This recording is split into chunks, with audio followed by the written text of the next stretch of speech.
There's a place in the heart of Los Angeles that hides its dark past behind cracked walls and rusted windows. The Cecil Hotel, once a glamorous destination, is now a notorious landmark steeped in unspeakable horrors.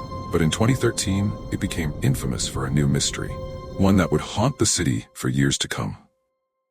Elisa Lam, a 21-year-old Canadian tourist, checked into the Cecil Hotel on January 26, 2013. She was traveling alone, eager to explore the city of Los Angeles. But Elisa wasn't prepared for what awaited her inside the hotel.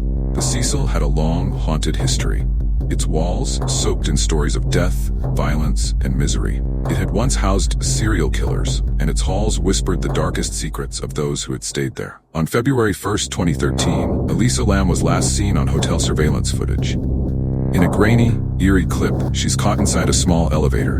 Her behavior is strange, erratic. She steps in and out, pushing buttons repeatedly, looking over her shoulder as if someone or something was following her. Her hands move in strange gestures as though communicating with an invisible entity. The elevator doors open and close seemingly at random, and then, inexplicably, they stop. When Elisa's disappearance was reported, authorities scoured the hotel.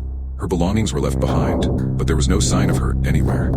Guests were questioned, and the building was searched, room by room. But Elisa Lam had vanished into thin air. The once bustling hotel now felt like a labyrinth of forgotten halls, its air thick with something unnatural. February 19th, a hotel worker made a grim discovery. Elisa Lam's body was found floating in one of the hotel's rooftop water tanks. Her clothes were soaked, her hair dark and matted, and her face was eerily calm. But the water in the tank had become contaminated, and guests had been unknowingly drinking from it.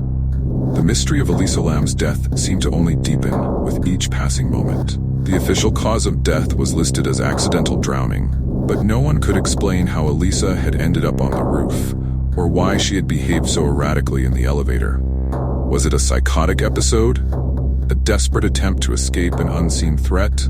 Or was something far more sinister at play? Something connected to the hotel itself? Some have speculated that Elisa Lam's erratic behavior in the elevator was a result of something paranormal. The Cecil Hotel, after all, had a history of attracting the strange and the terrifying. Richard Ramirez, the Night Stalker, had stayed there during his killing spree.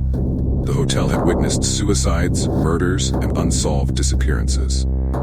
Was Elisa's death connected to the malevolent energy that had festered within the hotel's walls for decades? The history of the Cecil Hotel is a tapestry of horror. Its walls are soaked with the blood of those who came before, people who were consumed by the darkness that seemed to cling to this place. There were suicides, murders, and even serial killers. Could Elisa Lam have been another victim of the hotel's curse, or was something far darker at play, something that reached out to her from the beyond? To this day, the mystery of Elisa Lam's death remains unsolved. Some believe it was a tragic accident. Others are convinced that the Cecil Hotel itself holds the answers. But there's one thing that no one can deny. The strange footage of Elisa, trapped in that elevator, still lingers in our minds. Her panicked gestures, her terrified eyes, and the eerie sense that she wasn't alone. Was she running from something, or was something running after her? The Cecil Hotel still stands today, though its name was changed to the Stay on Main in an attempt to distance itself from its grim reputation. But those who dare to step inside still speak of a place where the past never truly leaves, where the echoes of tragedy reverberate through the halls. And in the heart of Los Angeles, Elisa Lam's story remains one of the most unsettling mysteries in modern history. Who or what was waiting for her in that elevator?